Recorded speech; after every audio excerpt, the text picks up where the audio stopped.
We are going to learn how to use the Do Ink Green Screen app today, which is part of our Green Screen Makerspace kit.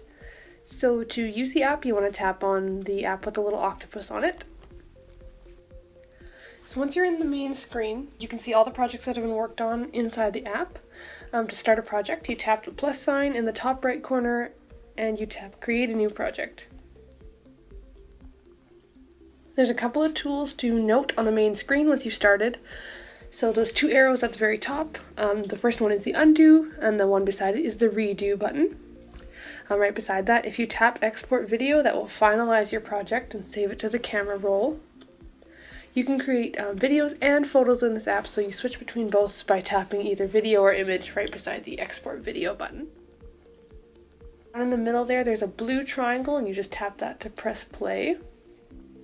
The gray circle on the right hand side, which will turn rainbow once there's a video in the timeline, is so you can access the chroma key tool, which I'll talk about a little bit later.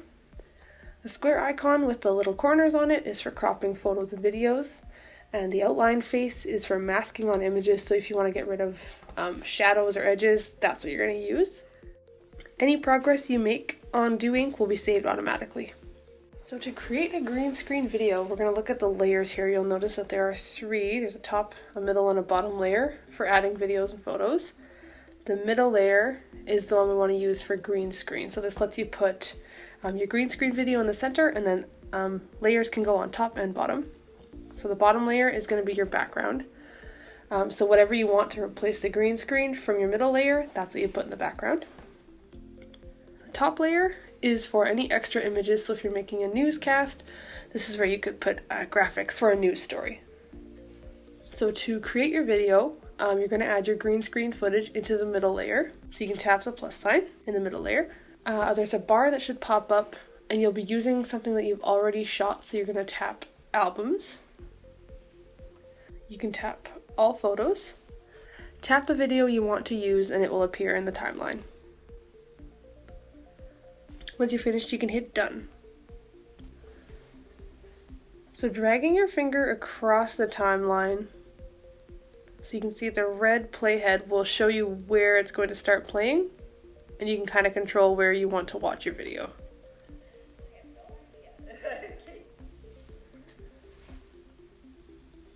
To trim your video, you can tap and hold on either the green square or the red square. You'll notice that the green screen in your clip may already be black, so this is because the chroma key tool is already turned on, so you'll see the circle is now a rainbow on the side. So similar to how you zoom in and out of a photo on your phone or your tablet, you can pinch your video to make it smaller or to make it larger in the frame. You can drag the video around wherever you want in the frame as well. So I think I want it over here. So remember, you can use the crop tool for your video. So if we want to crop our video, we can use the crop tool. So I don't want any of this office showing on either side, so we're going to just cut that out. When you're finished, you can tap Done. And there, now we have Kaylee in front of our green screen background, so we're ready to go. So if you want something like a weather forecast or a sci-fi video, you're going to need some interesting background. So the best way to do this is to find an image on Google and then save it as a background. So when you're on the main screen of the iPad, you want to go to the Safari app. And you'll probably see that something has already been searched. So if you want to just search whatever you like, so if we want volcano,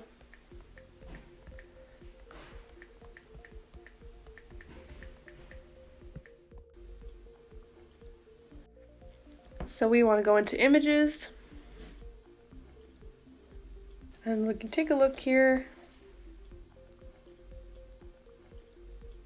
I think I'd like to use, let's use this one here. So you want to wait till the photo loads so it'll get a little less blurry. And once you have the photo you want, you can screenshot it by pressing the home button and the on-off button at the same time.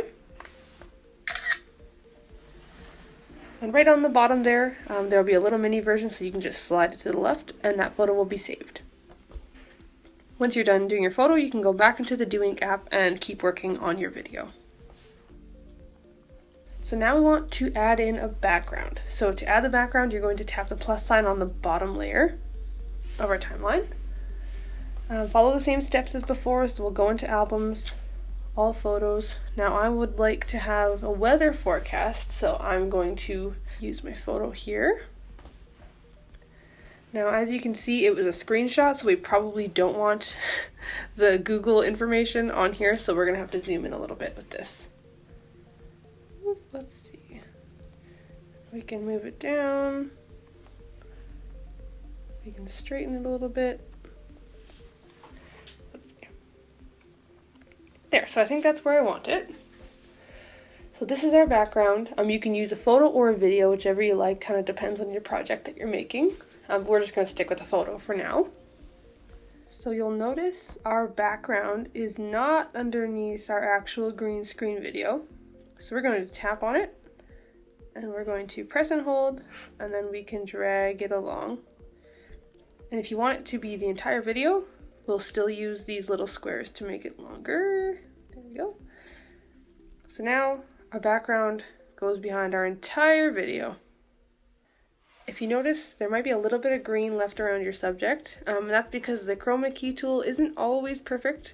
It tries to guess the best what shade of green you've got, but it might not always be correct.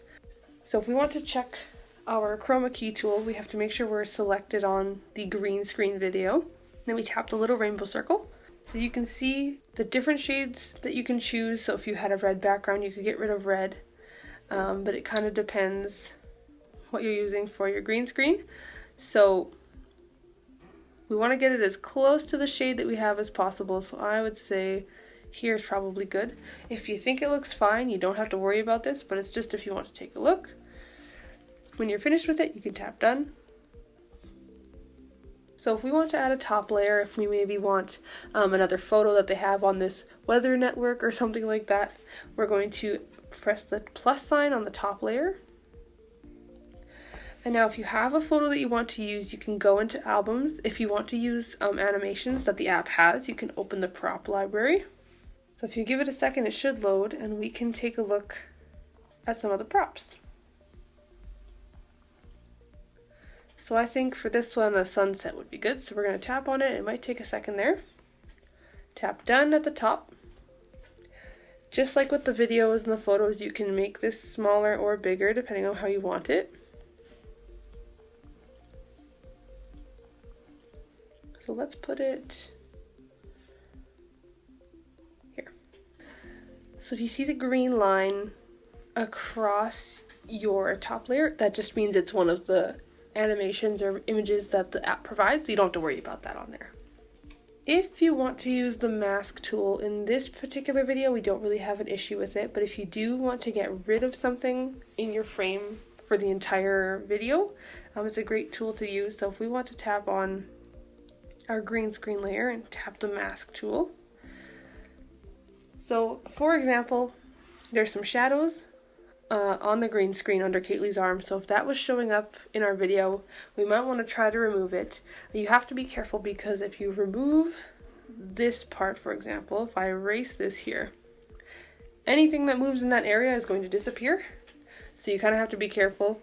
The best way to avoid having to do this is to light your green screen as best as you can to avoid any shadows, but sometimes it's hard to. So the mask tool can get rid of certain things that you don't want. So if you still wanted the floor, you can keep that. Or you can just use the crop tool. So we're going to undo all of this because I want to keep it the same, and we'll tap done. There's a couple of other tools to keep in mind when you're using the Do Ink app. So if you're already selected on a clip, if you tap on it again, a bar of tools pops up at the bottom. Cut, copy, and paste work pretty much in the same way they do in Microsoft Word or Publisher. So if you tap copy for your selected clip, you can move that red line, the playhead, somewhere else on the timeline. When you press paste, it'll show up right there. So we'll undo that. Similar to cut, if you press cut, it'll disappear, and wherever your playhead moves, you can paste it. So undo that, just go back. The delete tool is pretty much what you think it is. It'll delete whatever clip is selected, so if you do make a mistake, just make sure to tap the undo button at the top. The trim tool will trim your clip wherever the playhead is located, so if I don't want this last little bit here, I can press trim, and it'll cut it for me, so I don't have to drag the little squares. Split is another tool you can use if you want the clip to cut in the middle somewhere. So if I want to cut this particular spot out, I can press split, and then I can move this clip around if I want. I can shorten it. This works well if you have a cutaway or you want to have more than one person moving in the frame at one time, but for the most part you'll just use that for things like cutaways. So let's just undo this here. The volume icon on the left hand side lets you turn up the volume of a clip. So if you had a lot of sound in your video that you just want to be silent, you can do that, or you can keep it turned all the way up. To get back to your regular tools, just tap the little wrench. And if you want the bar to disappear, just tap on your clip again and it'll go away. So when you're finished with your video, you need to save and export it. So to do this, tap the blue export button at the top. It'll run through your video a little bit, and then you save to the camera roll. Once it's saved, you can tap done, and your video is finished. So make sure to post your green screen video that you make in your program to the YouTube channel, and save a copy to your branch's computer if possible, just in case someone deletes it by accident, or if you don't want to save it on the iPad to keep some space open for other people to use it. And that is pretty much how you use the Do Ink app.